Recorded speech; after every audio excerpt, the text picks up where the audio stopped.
Today's story is about a son who ruins his father's Man of the Year award that he's been working on for decades. He goes up to the front and tells everybody that his father is a fraud. That's only in the main post. I have every single update, every single original comment. Let's jump into it.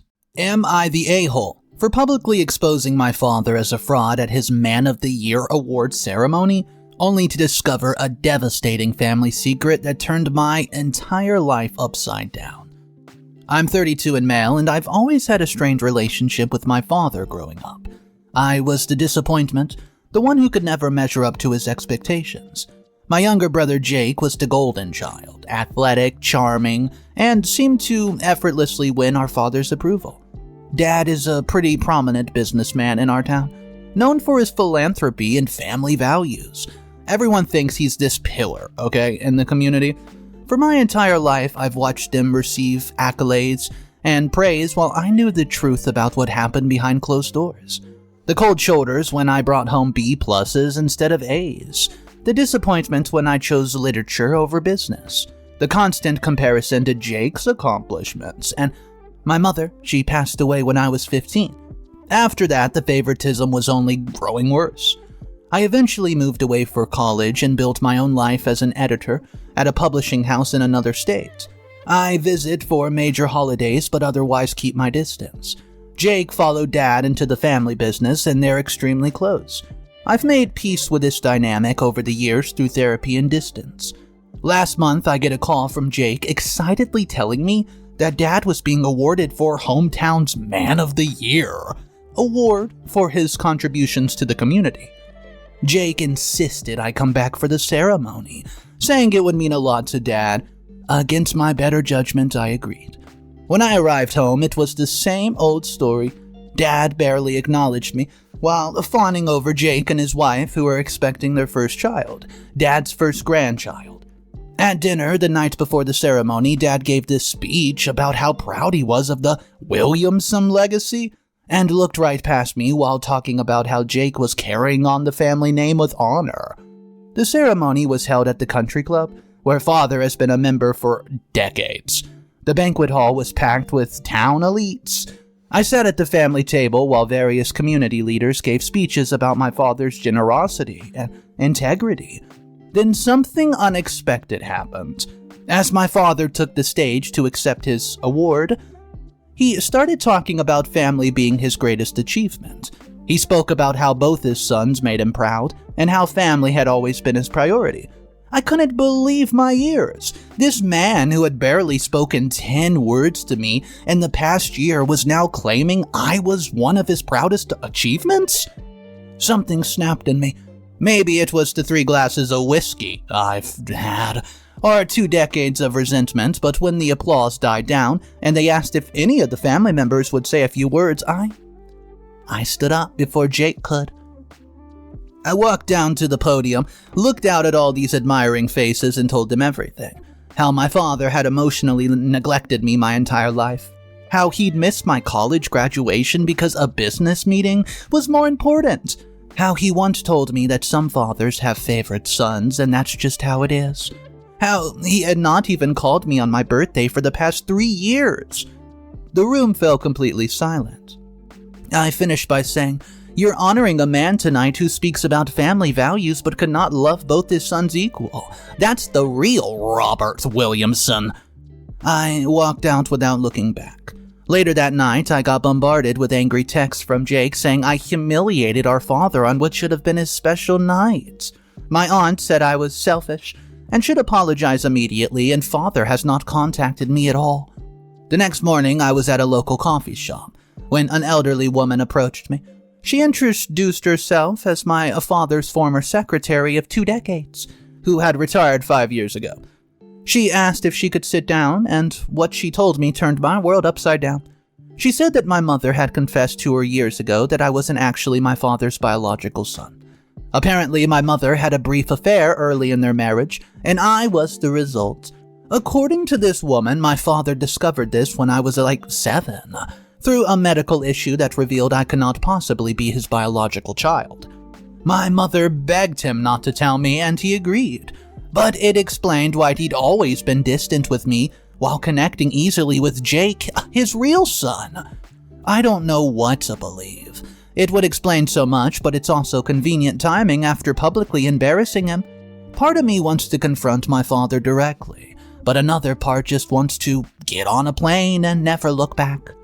Am I the a-hole for exposing my father publicly after being invited to celebrate his achievement? And should I confront him about what I've learned? Edit. Wow, I didn't expect this to blow up overnight. Thank you all for your responses. To clarify a few things, yes, I've considered DNA testing but haven't decided yet. Also, the secretary seemed genuine. She's in her 70s now and had nothing to gain by telling me this. She said that she kept it a secret all these years but felt I deserved to know the truth after seeing what happened at the ceremony. Wow.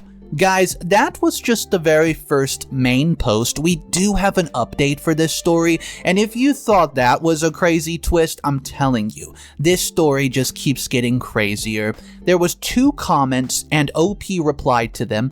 Let's go ahead and check out the first one from Whiskey and Regrets. You're the a-hole. I understand your pain, and your father sounds like he was a terrible dad, but publicly humiliating him at an event was not the right way to address decades of hurt. That said, this bombshell about your paternity could explain a lot.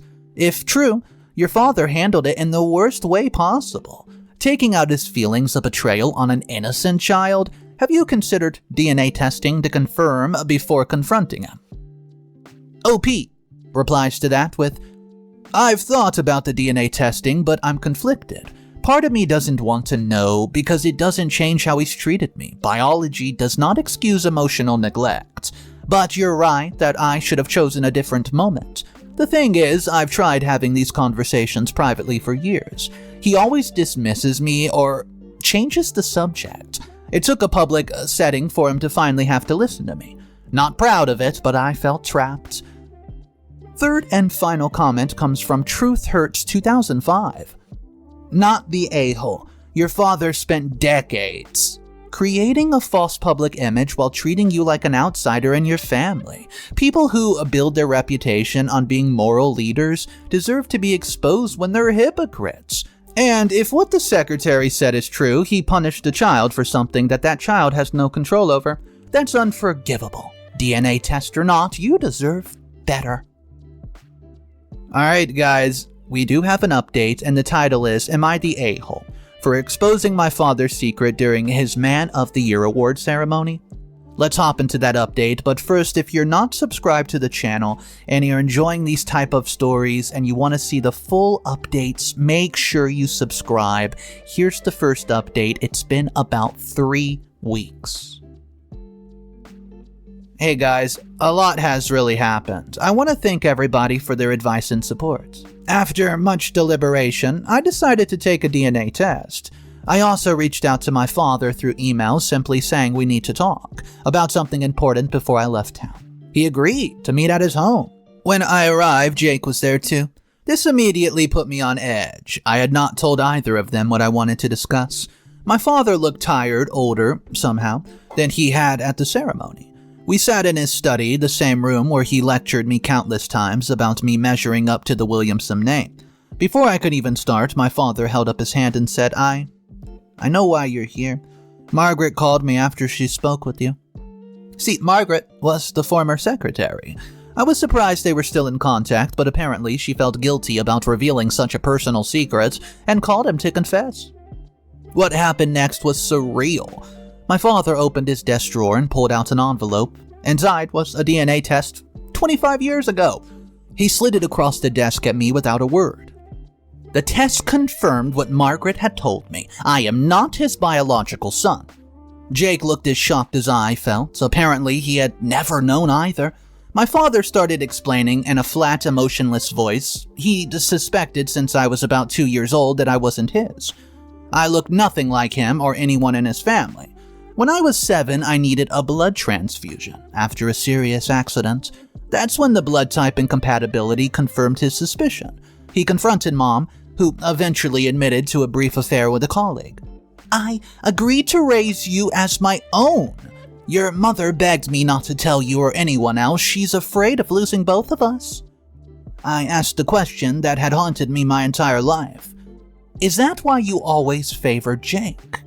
He didn't answer directly. Instead, he said something just a cut deeper than any insult he'd ever thrown at me. He said, I tried to love you the same, I just couldn't. Jake looked horrified. He starts arguing with our father, saying that blood should not matter, that family is about more than genetics. I'd never seen him stand up to our father like that before.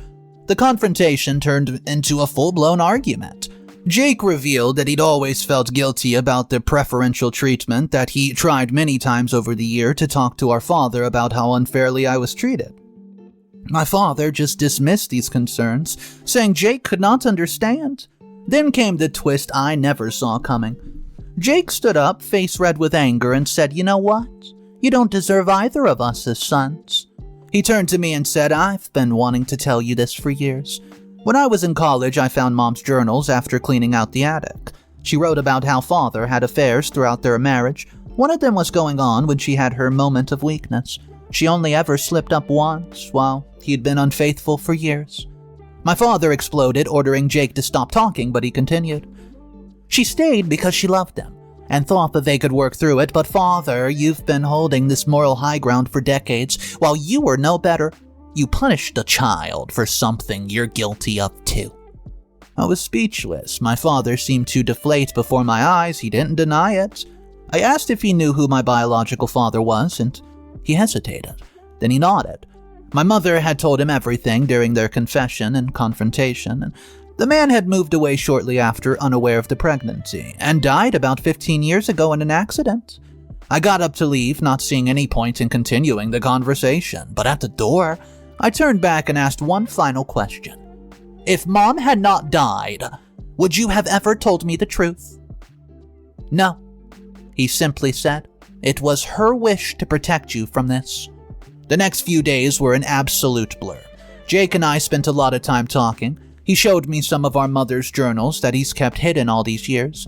Reading her words, her regrets, her love for both of us, her struggle to keep the family together was both painful and healing. What surprised me the most was learning how Jake had tried to bridge the gap between our father and me over the years.